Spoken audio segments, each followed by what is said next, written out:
How's it going, everyone? Welcome to Absolute PlayStation and Steam Gamers. I'm Coda, that's Huey, and today we're going to talk a little bit about one of my favorite games, Genshin Impact. How you doing? What are your other favorite games? I like I only know you as the Halo. Genshin guy. So I had a bit of a theory that I've been cooking up, and I've been waiting for everyone to get caught up to me in the storyline to talk about it. Yep, I'm almost not there. No one's there, so... I'm getting there real slow. You know, about a quest a month and a half. Yeah. So we're just going to go ahead and just cover it, and I'm going to fill in the blanks. So I'm ready. I'm ready to give you my opinions on this theory. Mm-hmm. Let's do this. So this is not just a theory.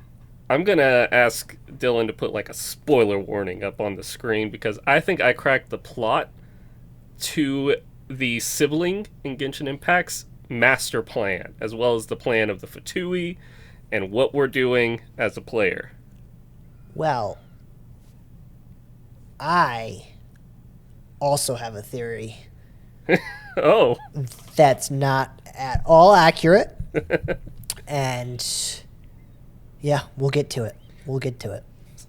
So, the general idea is that all three factions, which the factions are the Sibling with the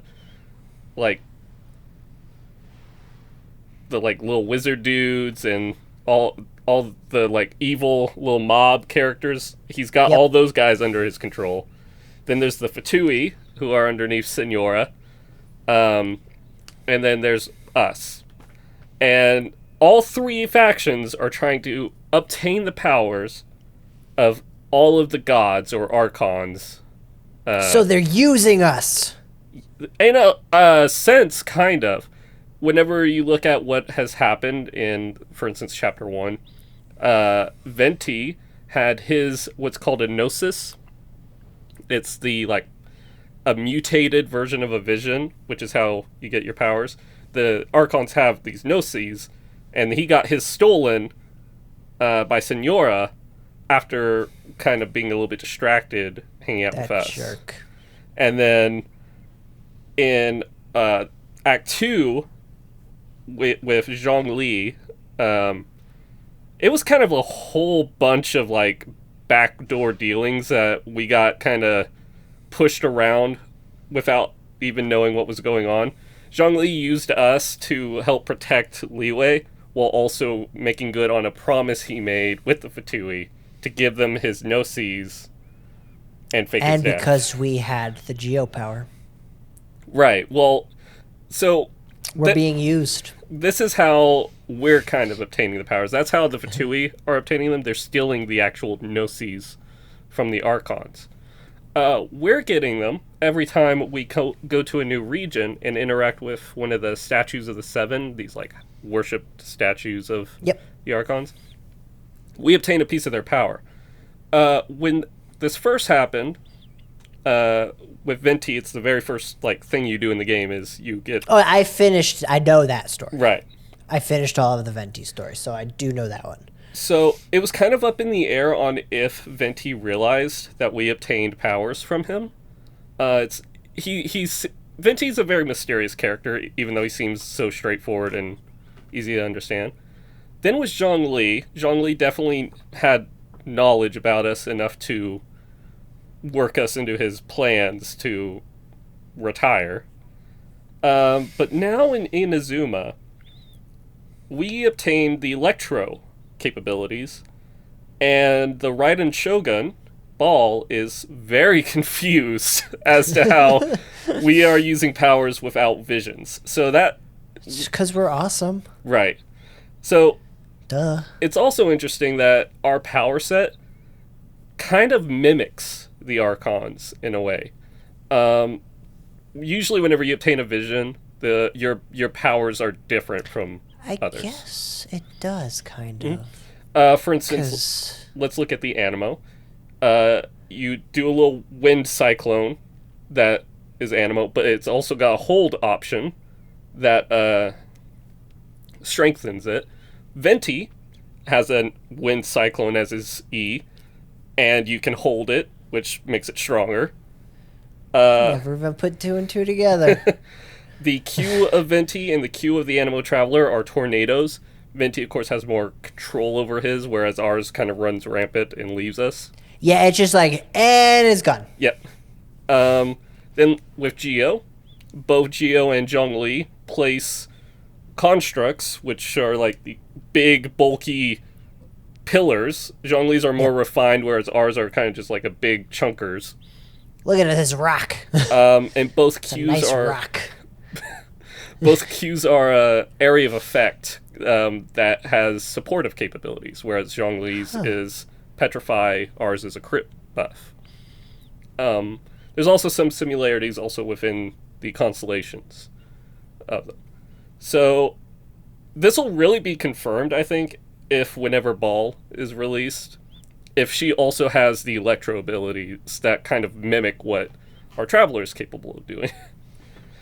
So far, 2 for 2. Yeah, we're 2 for 2 on that. So I bet it will.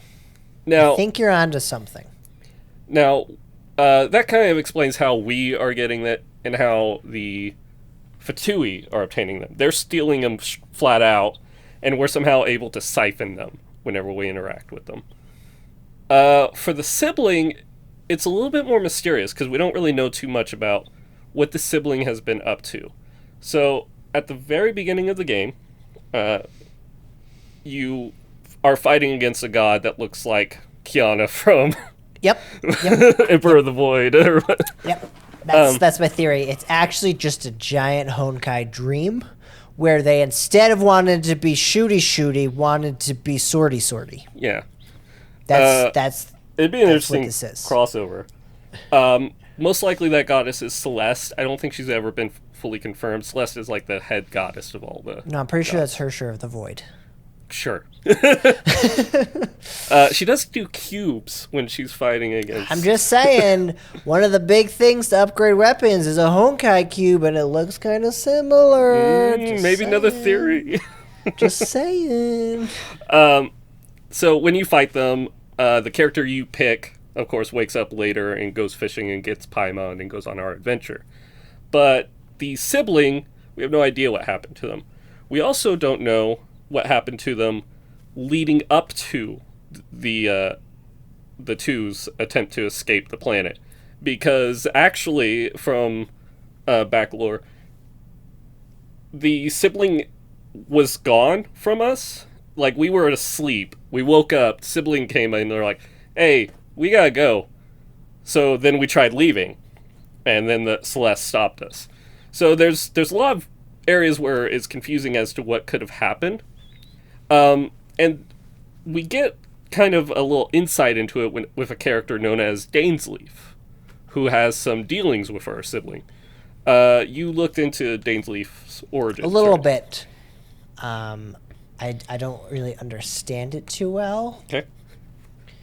I know he appears in Act 4 of Chapter 1. Yes.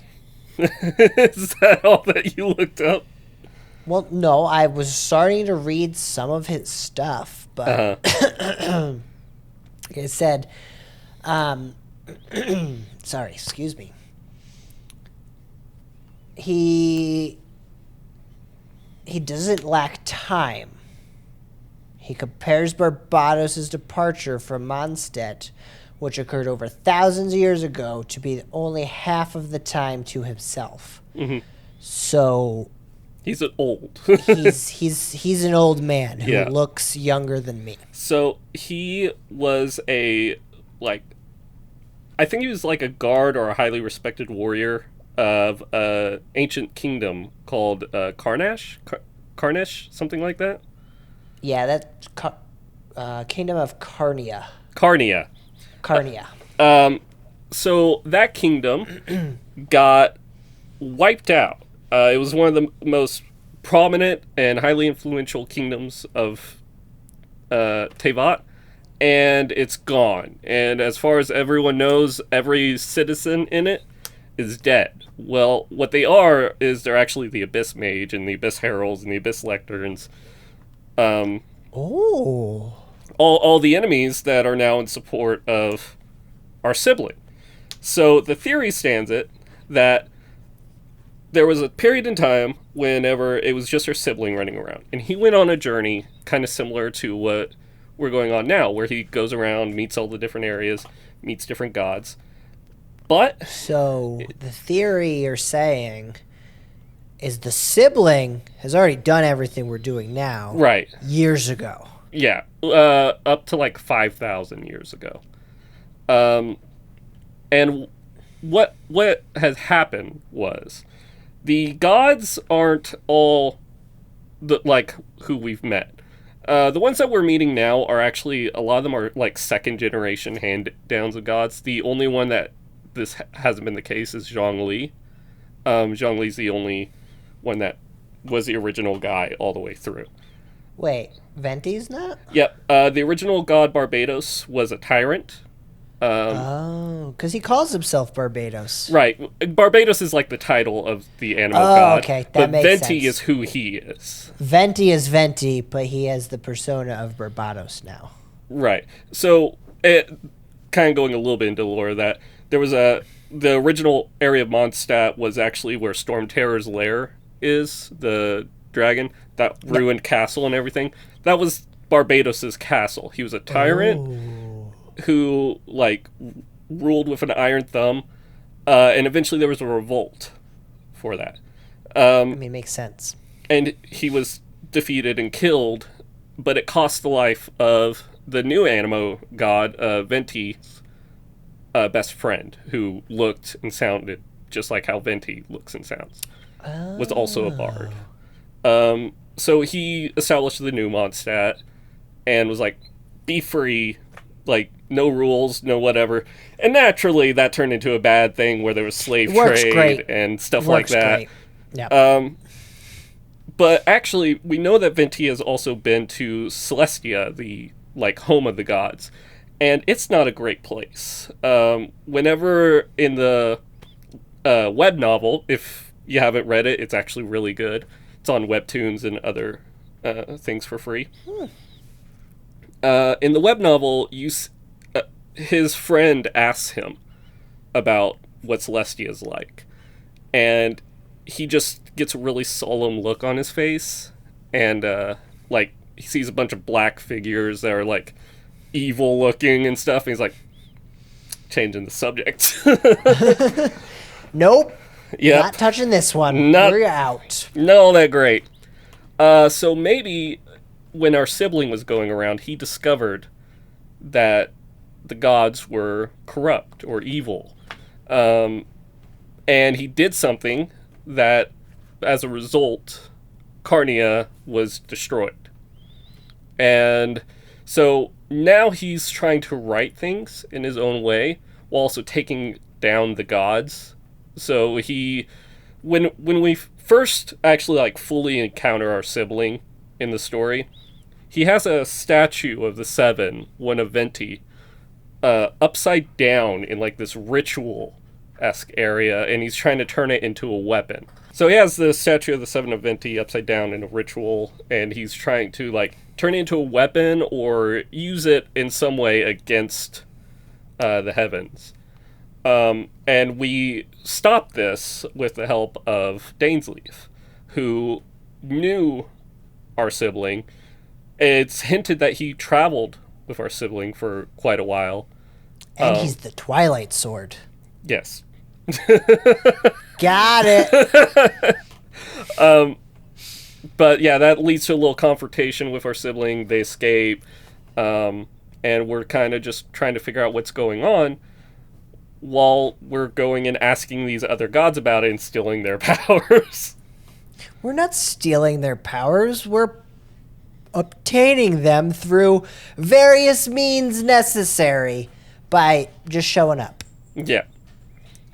So that's kind of the groundwork of the theory, is that the sibling is also working to steal powers of the god, and they're doing it through this kind of like abyssal ritual. So our sibling is at least 1,000 years old.